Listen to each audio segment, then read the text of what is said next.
Oi, gente, tudo bom com vocês? Bom dia para vocês.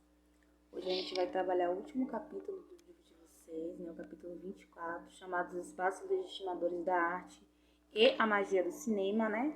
Que é um capítulo para a gente poder refletir um pouquinho sobre esses lugares, né? Onde a gente acessa o conteúdo de arte e um pouquinho sobre a história também do cinema. Né? Com esse conteúdo a gente fecha, né, esse momento aí do nosso primeiro ano do ensino médio, primeira série do ensino médio, né? Tentando refletir um pouco aí também nesse momento que a gente caminhou até agora, certo? Então, quando a gente pensa em exposição de arte, a gente pensa que é um lugar onde a gente vai encontrar, né, conhecer novos artistas, ou às vezes encontrar até artistas que a gente gosta, que a gente acompanha, né, para aqueles que gostam de acompanhar exposições de arte, gostam de acompanhar um artista plástico, um artista visual, né? Então, é o lugar onde a arte ela se encontra, e quando a gente pensa em especificamente galerias de arte, é o lugar onde a arte se vende, né? Ou seja, a arte enquanto uma profissão, ela se estabelece dentro dos espaços chamados galerias de arte. Esses espaços de galerias de arte, existe né, uma figura responsável por esse espaço, geralmente são os galeristas ou os marchands, que são as pessoas que, além de patrocinar, ou seja, comprar quadros, também coloca ali para ser revendidos quadros ou outras obras de arte. Além desse espaço, né, de galerias de arte, a gente tem também os leilões de arte, onde também a gente tem uma grande quantidade de obras sendo vendidas. Então, a gente estabelece essas relações de compra e venda, e é a partir dessas relações que os artistas sobrevivem. Existe uma outra forma também, né, que é a questão acadêmica, né, de seguir carreira acadêmica, né, ou então, né, trabalhar para esses editais que o governo lança, né, buscando ali registrar o financiamento cultural para poder movimentar a cultura local, né, entendendo ali que existe também um retorno que essa movimentação cultural traz para a sociedade, né, entendendo cultura como algo que é importante para o desenvolvimento individual de cada ser humano. Então, quando a gente vai falar sobre exposições de arte, a gente tem que falar sobre todo esse universo, que é todo esse universo que limita, né, e que delimita essas relações entre arte, compra, venda, comércio e o artista se mostrar.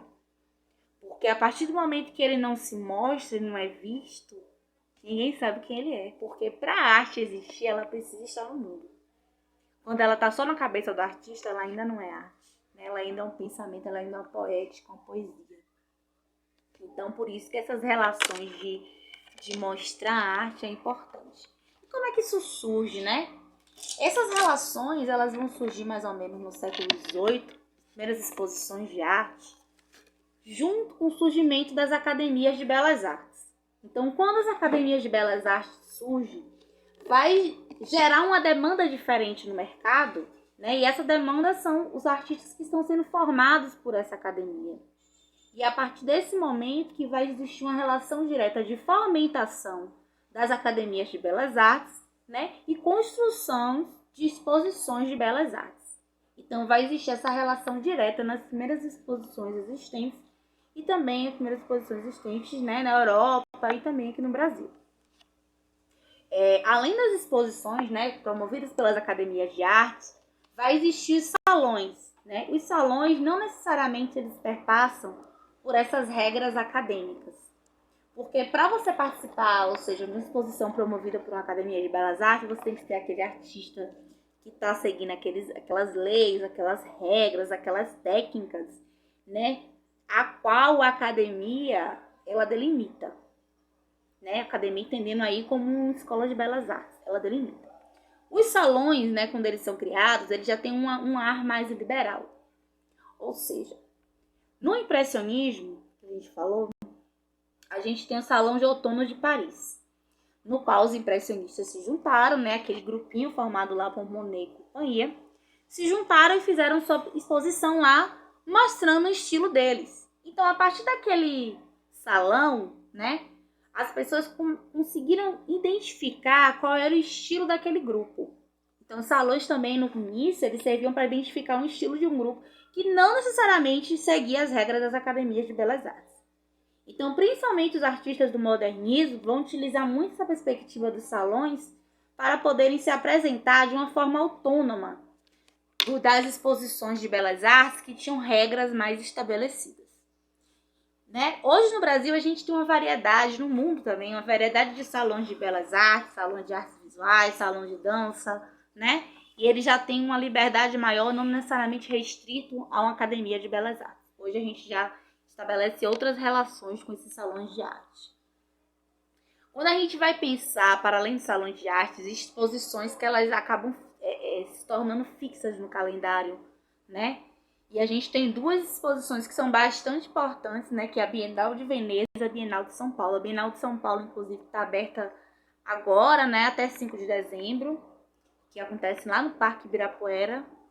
E ela acontece, como o próprio nome diz, de forma bienal, né? De dois anos. E a Bienal de Veneza na Itália. A gente teve também uma Bienal na Bahia, só que ela não se configurou como itinerante, né? Ela não aconteceu várias vezes.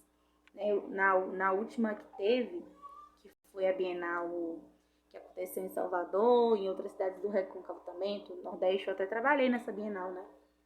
Foi bem interessante, a ideia era resgatar essa ideia de ter uma Bienal na Bahia, mas acabou que não foi muito adiante, não teve outras depois dessa. Então a gente tem também vários estilos, né, de se expor arte. Também quando a gente pensa em exposições de arte, hoje a gente tem uma relação muito próxima das exposições de arte com a tecnologia, né?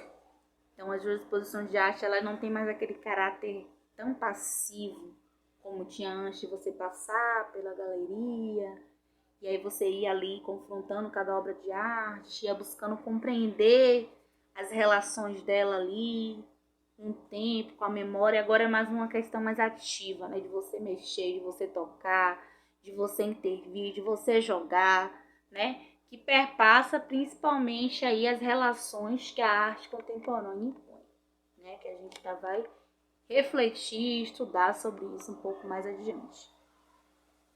Quando a gente pensa sobre o cinema também, como ele surge dentro desse contexto, é muito interessante pensar que ele surge através das experimentações que perpassa também o mundo das artes visuais, né? Então, desde lá o surrealismo, a gente já tem os artistas visuais, como o próprio Salvador Dalí, se aventurando no mundo do cinema. Então, a gente tem relações muito próximas da história da arte no momento que o cinema surge com a arte moderna. Exatamente porque a arte moderna, ela tinha essa questão de experimentar coisas novas, né? E quando a Revolução Industrial surge, aí todas as inovações tecnológicas, e aí vem a fotografia, né? O surgimento da fotografia, ele aos poucos, né, vai desenhando aí o surgimento futuro do cinema. E esse surgimento futuro do cinema, ele vai se estabelecer também em uma relação muito próxima com as artes visuais, né? Hoje a gente tem um cinema de animação, a gente tem um cinema de arte, a gente tem um cinema mais industrial, vamos dizer assim, estilo hollywoodiano. O cinema hoje tem para todos os gostos, né? Não tem mais um estilo único. E quando ele surge muito nessa perspectiva da experimentação. Experimentação aí oriunda da fotografia, né? Porque o cinema é a fotografia em movimento.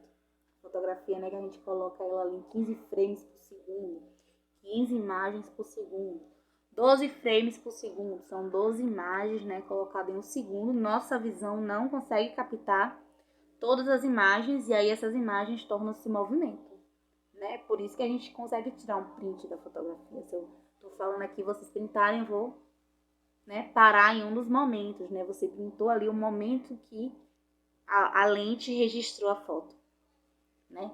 Então o surgimento do cinema está relacionado a esse surgimento da fotografia, que, dentro da perspectiva da história da arte, está diretamente relacionado também, né, ao momento em que a arte se emancipa. Porque veja bem, quando surge aí a fotografia, né, os artistas vão ficando naquela de, olha, meu Deus, e agora tomaram o nosso lugar? Enquanto outro grupo, que vai ser os impressionistas, vão falar assim, agora a gente está livre para fazer o que a gente quer. E esse estar livre para fazer o que a gente quer vai ser, né, a portas abertas de todas as vanguardas que vão vir no século XIX, final do século XIX, século XX e da arte contemporânea do século XXI. E é aí também que o cinema se estabelece, né? Não só querendo trabalhar daquela forma de registrar a sociedade como ela é, de registrar o mundo como ele é, mas também de promover uma experiência estética, de promover uma fruição para aquele que está ali assistindo aquela obra, né, aquele filme. Então, quando o cinema surge, ele também acaba sofrendo um pouco, né, dessa relação de ser utilizado para uma outra perspectiva que não é a perspectiva da arte. Então, o cinema ele já foi utilizado para várias questões, né, desde questões políticas, né, no período ali da Primeira Guerra Mundial, do nazismo, onde ele era largamente utilizado por Hitler para poder propagandear o seu regime de uma forma ilusória, porque existiam filmes na época produzidos, e esses filmes, né, eles colocavam os campos de concentração como lugares super legais nas encenações, né? Não eram registros documentais, eram encenações, e aí o campo de concentração eram lugares onde as pessoas viviam felizes, onde as pessoas conseguiam trabalhar, eles trabalhavam, né? Óbvio, trabalhavam, eram judeus, mas ninguém era maltratado lá não. Então a sociedade civil no geral, o povão mesmo, não tinha acesso ao que acontecia nos campos de concentração. Eles não tinham ideia das barbaridades que aconteciam, né? E aí o cinema aí sendo utilizado, né, fora do contexto artístico, né? Quando a gente vai pensar nos dias de hoje, a gente pode abrir brecha para falar sobre indústria cultural e desse cinema, né, que ele é feito, indústria cultural surge dentro do universo da música, mas o cinema também pega a brecha da indústria cultural com o surgimento de Hollywood, né? E Hollywood percebe-se que existe uma forma de você fazer cinema que dá bilheteria.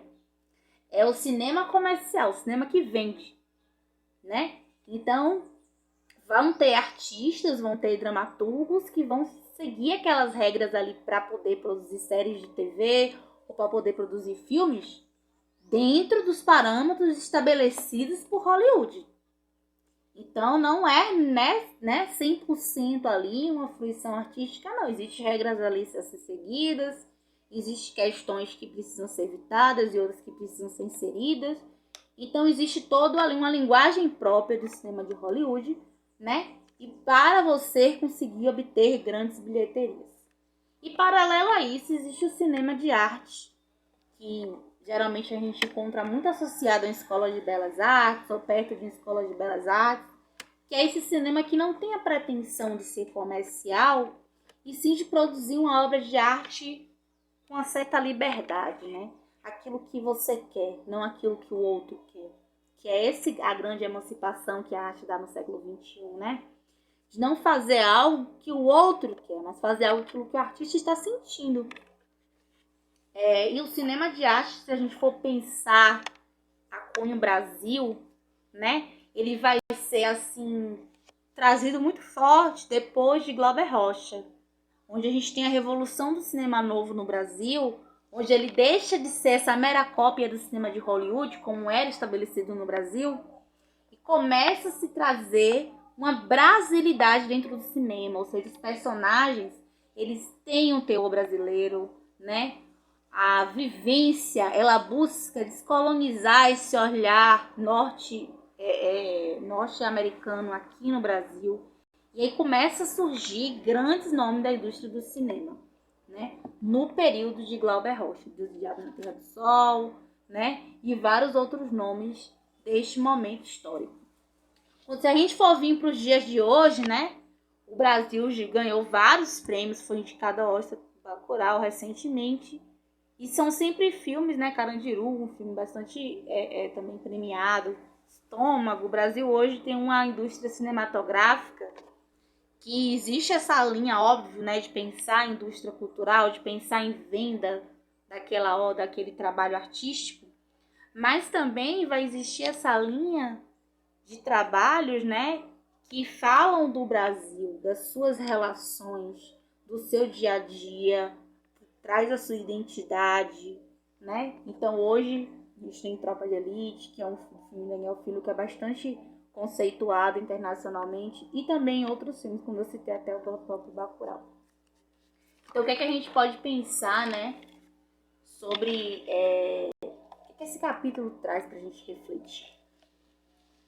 Eu acho que esse capítulo ele busca introduzir a gente nessa discussão. O que é que legitima a arte? O que é que legitima que aquilo é arte ou não é? A grande pergunta dos dadaístas, né? Quando Marcel Duchamp, você não conhece ainda o dadaísmo, né? Não pela ótica da história da arte, mas o dadaísmo quanto uma escola que visa movimentar, né, essa relação de questionar quais os limites da arte, o que é arte, o que não é arte.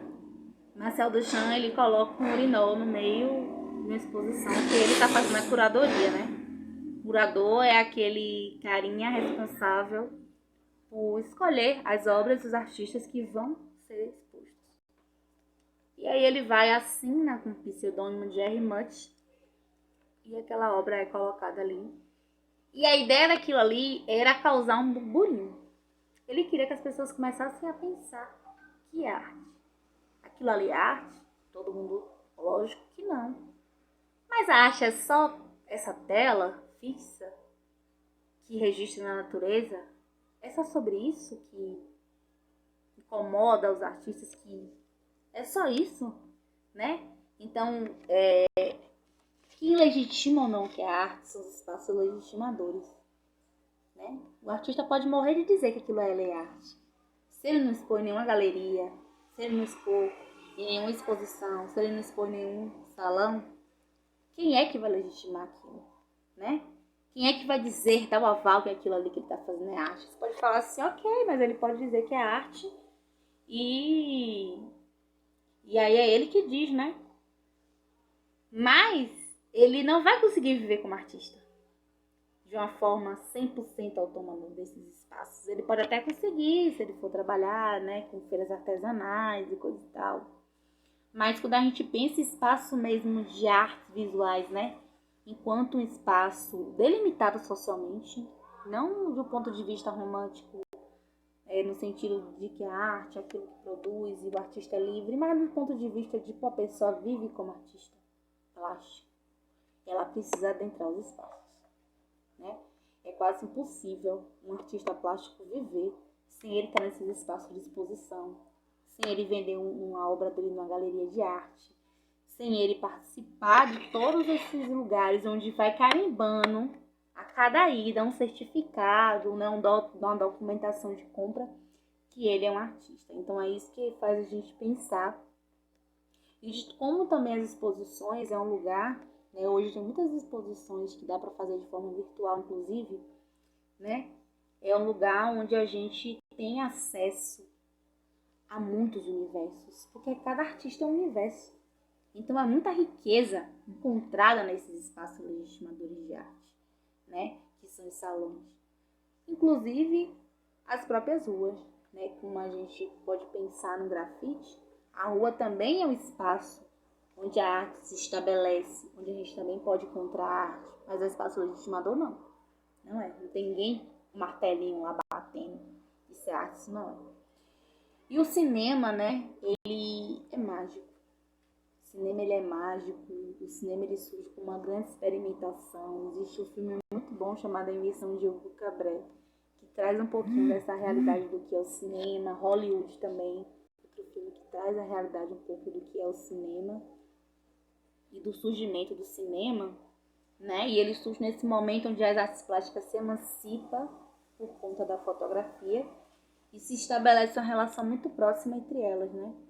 Quando a gente pensa em prêmios, a gente tem o Oscar, Festival de Cannes, são prêmios que legitimam também esses artistas como grandes artistas do cinema, e a indústria cultural, como eu falei, né? Que ela que é responsável por um cinema, né, voltado aí a pensar em grandes bilheterias. E são essas grandes bilheterias que faz também os atores e as atrizes mais famosas, né? Então tudo está vinculado a regimes. Esse universo da arte, ele não é solto.